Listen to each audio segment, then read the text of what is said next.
Olá, muito bom dia. Meu nome é Luciene Gimenez e esse é mais um encontro de Freud com arte. Esses encontros acontecem com regularidade mais ou menos mensal e esse é o terceiro.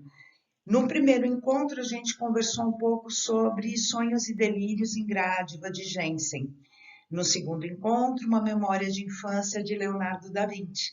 E o encontro de hoje é sobre um texto de 1928 chamado Dostoiévski, o Parricídio. Falando um pouco sobre esse texto, Freud o escreveu por encomenda. Uma editora estava relançando as obras de Dostoiévski e pediu a Freud que escrevesse um texto.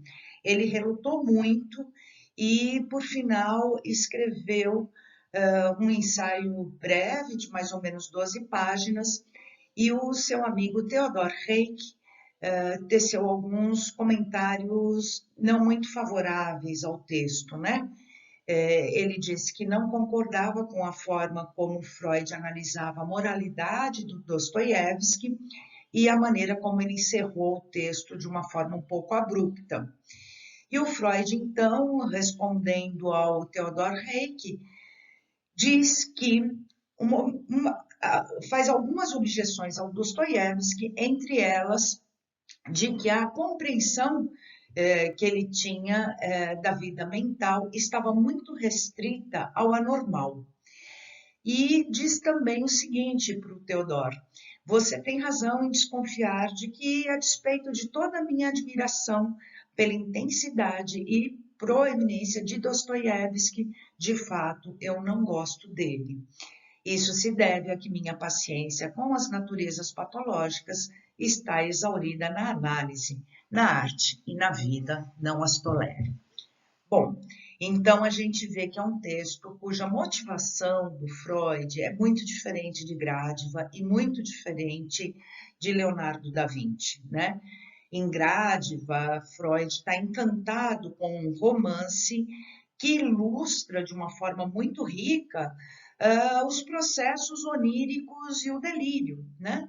E Freud fica surpreso como é que um escritor, Jensen, escreveu um romance no mesmo momento em que ele, Freud, estava escrevendo sobre a formação dos sonhos e de uma forma tão precisa, né? Falando sobre a formação dos sonhos numa linguagem literária, o mesmo que Freud estava falando em uma linguagem científica. Em uma lembrança de infância de Leonardo da Vinci, a motivação do Freud, ele coloca dois objetivos explícitos. Ele quer saber, ele quer entender por que um homem bonito, educado, inteligente, um gênio, né, da Vinci, não tinha vida sexual. E quer saber também por que Leonardo teria deixado tantas obras inacabadas. Mas numa carta que ele escreve a Fliss, ele diz também que estava retomando a história do Da Vinci pelo fato de ter um paciente que lembrava muito Da Vinci. Então a gente vê nesses dois textos, né, Sonhos e Delírios em Gradiva e Uma Lembrança de Infância de Leonardo da Vinci, motivações muito explícitas. Já no Dostoiévski, o Parricídio, é um texto que Freud vai escrever com algumas resistências e vai receber essa crítica do seu amigo Theodor Reik. Vamos contextualizar um pouco o momento em que o Dostoiévski, né, no primeiro tempo, vamos pensar um pouco no Dostoiévski. Ele vivia na Rússia no século XIX, o regime russo era czarista, um tipo de monarquia, e o sistema era de servidão em transição para a Revolução Industrial. O que é a servidão? Pessoas muito pobres, os servos, nascidos ali, daquela nacionalidade, deviam servir ao seu senhor, né? Trabalhavam geralmente no campo e toda ou quase toda a produção deveria ser entregue ao dono da terra. ficava para o servo uma quantidade miserável.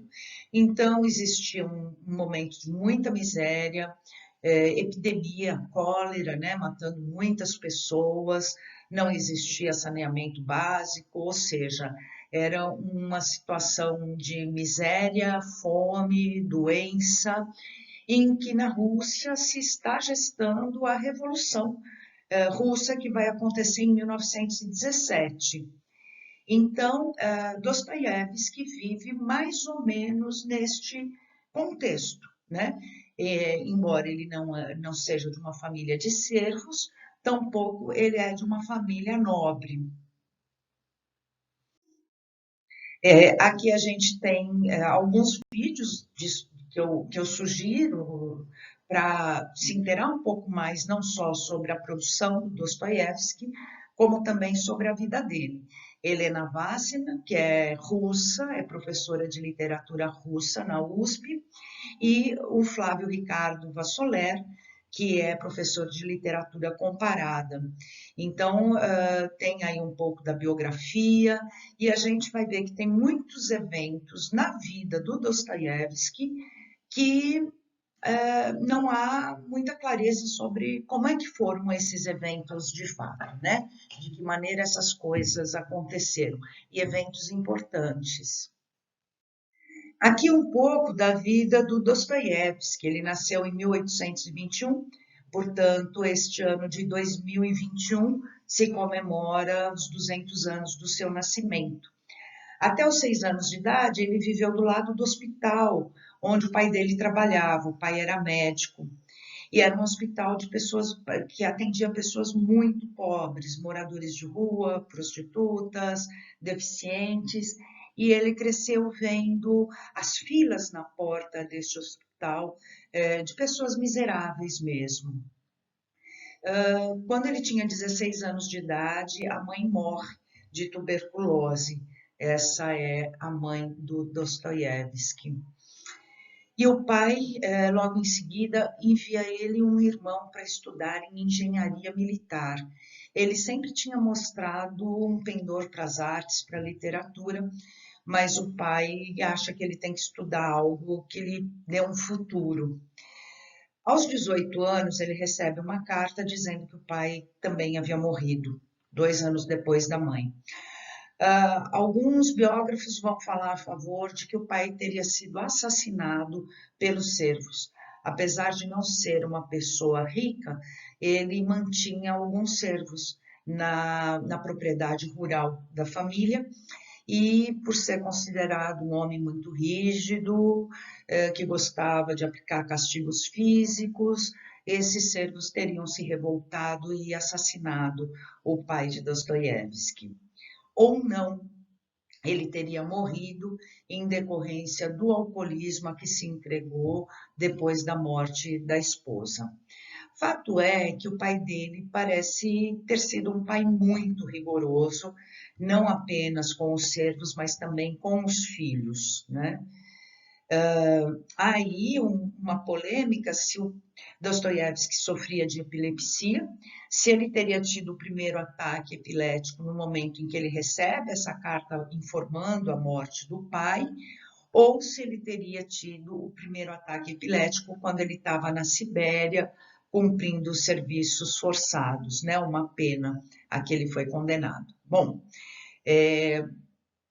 nesse momento, logo depois da morte do pai, ele escreve seu primeiro livro chamado Pobre Gente, falando um pouco dessa miséria a que essa população russa está submetida nesse momento, né?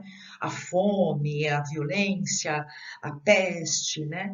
E é possível, se houve o assassinato, se o pai dele foi realmente assassinado pelos servos, em que medida esse livro vai mostrar uma certa identificação do Dostoiévski com os assassinos do pai. Mas isso são conjecturas, não é possível se afirmar, né? Depois da morte do pai, então, ele se junta a um grupo muito famoso chamado Círculo Petrashevski, liderado por Mikhail Petrashevski, na luta que eles lutam contra o czar Nicolau I. Está aí a semente, né? Está germinando aí a Revolução Russa que vai culminar em 1917. Então, Dostoiévski, aos 28 anos, é preso, é condenado à pena de morte, junto com vários outros companheiros, chegam aí para a praça pública para serem executados. Dostoiévski escreve para o irmão que ali, a partir daquele momento, a vida dele mudou completamente, porque na hora em que eles iam ser executados, chegou um mensageiro do czar informando que a pena havia sido comutada para serviços forçados na Sibéria. Os estudiosos de Dostoiévski dividem as obras dele em o primeiro Dostoiévski, antes do evento da pena de morte e da pena na Sibéria, e o segundo Dostoiévski, depois da pena na Sibéria. Né? São dois autores. Né? Ele passa 6 anos cumprindo serviços forçados. Ali, o único livro que ele tem para ler é a Bíblia. Ele lê a Bíblia possivelmente várias vezes, do começo ao fim, e ele convive muito intensamente, diariamente, né? Dia e noite, ele partilha a cabana com assassinos comuns, né? Pessoas que cometeram crimes extremamente graves, porque os criminosos comuns iriam para as prisões nas cidades e os criminosos políticos ou considerados muito perigosos eram enviados para a Sibéria. Então, se pode pensar que nenhum autor no mundo teve uma convivência tão estreita com assassinos, com pessoas que cometeram verdadeiras crueldades. Depois que ele cumpre essa pena, ele tem que servir como soldado em um batalhão, mas aí ele já não está isolado, e é nesse momento que ele conhece a sua primeira esposa, que, assim como a mãe dele, tinha tuberculose, e eles se casam e voltam para a cidade. Dostoiévski se torna dependente de jogo, né? Ele viaja para a Europa, deixa a esposa e viaja para a Europa, e no decorrer dessa viagem ele joga, possivelmente pela primeira vez, e se torna dependente do jogo, e isso vai lhe acompanhar por bastante tempo, durante toda a vida dele, né?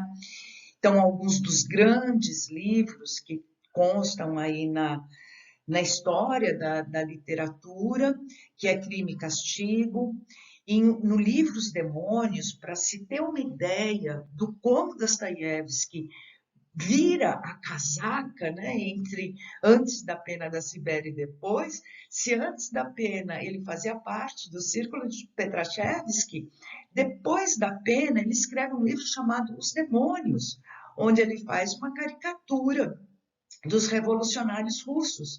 Diz que são ateus, que eles querem destruir a Rússia e a Igreja Ortodoxa. Dostoiévski chega a ser questionado na sua sanidade mental. Então, a gente vê uma mudança muito importante e possivelmente uma marca muito intensa, né? E o Freud vai estar fazendo uma análise a respeito dessa transformação. A vida que a esposa dele, a primeira esposa, falece de tuberculose e ele está absolutamente endividado pela questão do jogo e pressionado pelos editores para publicar, e ele tem que escrever rápido. Ele contrata uma taquígrafa, bem mais jovem do que ele, se não me engano, acho que 20 anos mais jovem, a Ana. E depois que eles terminam o trabalho, eles estão apaixonados e se casam. Eles vão embora da Rússia, vão para a Europa, passam 4 anos fora, talvez para fugir dos credores, e, por fim, aos 60 anos de idade, Dostoiévski morre, e mais um mistério, né? Não se sabe se ele morreu de uma hemorragia por causa de um efizema pulmonar, de uma hemorragia intestinal ou de um ataque epilético. Então, essa é um pouco a vida, a história de vida breve, um panorama muito geral, né, sobre a vida